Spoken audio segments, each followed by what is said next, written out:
இப்பல்லாம் எல்லா வீட்லயும் ஒரு சுகர் பேஷண்ட் இருக்கதாங்க செய்றாங்க. அவங்களுக்கு எப்பவுமே கோதுமை உப்புமாவா செஞ்சு குடுக்காம, இந்த மாதிரி இட்லி, பணியாரம்ன்னு செஞ்சு குடுங்க. ரொம்பவே நல்லாருக்கும்.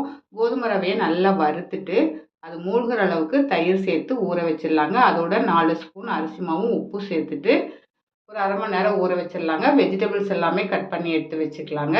கடாயில ஆயில் போட்டு கடுகு, கடலைப்பருப்பு, உளுந்தம்பருப்பு வறுத்து விட்டுட்டு, இதோட வெஜிடபிள்ஸ் சேர்த்து, உப்பு சேர்த்து வதக்கிட்டு, இந்த வெஜிடபிள்ஸ் கண்ணாடி பதத்துக்கு வதக்கினா போதுங்க. இந்த மாவோட சேர்த்து கலந்துட்டு இட்லி தட்டில் ஊற்றிக்கலாங்க. இது ஒரு 10 நிமிஷம் ஆவியில மீடியம் ஃப்ளேம்ல வேக விட்டு எடுத்தீங்கன்னா, நல்ல சுவையான, ஸ்மூத்தான கோதுமை ரவை இட்லி ரெடி ஆயிடுச்சுங்க. நான் இதே மாவை வச்சு பணியாரமும் ஊத்துறேன் பாருங்க.